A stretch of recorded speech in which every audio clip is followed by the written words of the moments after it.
За аудит маань тэгээд энэ оны сүүлээр л гарах юм байна шүү дээ тэр дүгнэлт чинь тий. За тэгээд энэ гадны зээл тусламжийн хэрэгжилт энэ байж байгаа юм дээр бол гадны бас нэр хүндтэй хүлээн зөвшөөрөгдсөн аудитын байгууллага оруулах шаардлагатай гэж үзэж байна. Үзэж гинүү ямар байна та нар? Тэрэн дээр та бүхэн юу гэж бодож байна вэ гэдгийг асуумаар байгаа. Тэгээ энэ 14 мега хулгай олчлоо гэж байна. Би яриаг үлдээ. Хурлын гишүүн байсан хүмүүс яриад байна. Би ч бас тэрнтэй бараг санал нэг байна. Нөгөө талаар энэ одоо хэрэгжиж байгаа засгийн газраас хэрэгжүүлж байгаа зээл авч хэрэгжүүлж байгаа энэ төслөг хөтөлбөрөөс амжилттай болсон одоо юу байгаа? Амжилтгүй байгаа нь одоо ямар юм байна уу гэдэг дээр та бүхний бас араас нь хяналт тавьдаг л байлгүй дээ. Мөнгө төгрөгөнд.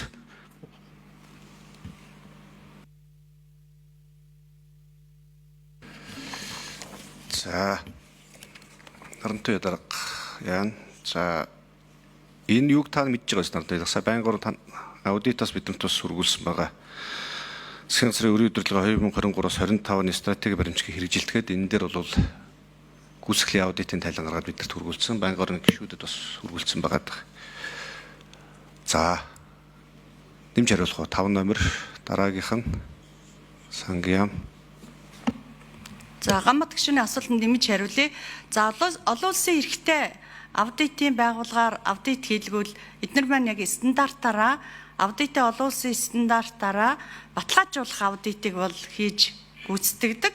За манай үндэсний аудитын газар бол 3 төрлийн аудит хийж байгаа. Гүйцэтгэлийн, нийцлийн, санхүүгийн тайлангийн аудит. За гүйцэтгэлийн аудит бол маш чухал аудит байгаа. Яг гэвэл үр нөлөө аривлан хэмнэлтийг үздэг ийм аудит байгаа. За гүйцэтгэлийн аудитын үр дүн нь юу байд юм бэ гэхээр гүйцэтгэлийн аудитаар гарсан асуудлууд маань одоо иргэдийн амьдралд өгж байгаа зөвлөмжөнд хэр зэрэг нөлөөлж өгсөн ийм үр дүн байдаг. За Монгол Улсын ерөнхий аудитор ийм барьж байгаа шинээр баримталж байгаа бодлого чиглэл бол бид одоо энэ томоохон хэрэгжиж байгаа мега төслүүд болон одоо шаардлагатай тохиолдолд төсвийн байнгын хорооноос сэдвийг батлаад өгөх юм бол урьдчилсан буюу зэрэгцэн аудитыг хийгээд тухай бүрд нь алдаа зөрчлийг илрүүлээд засаад явбал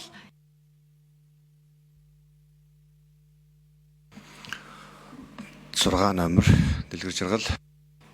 Гамбат гишүүний асуултанд хариулъя. Сангиам дэлгэр жаргал.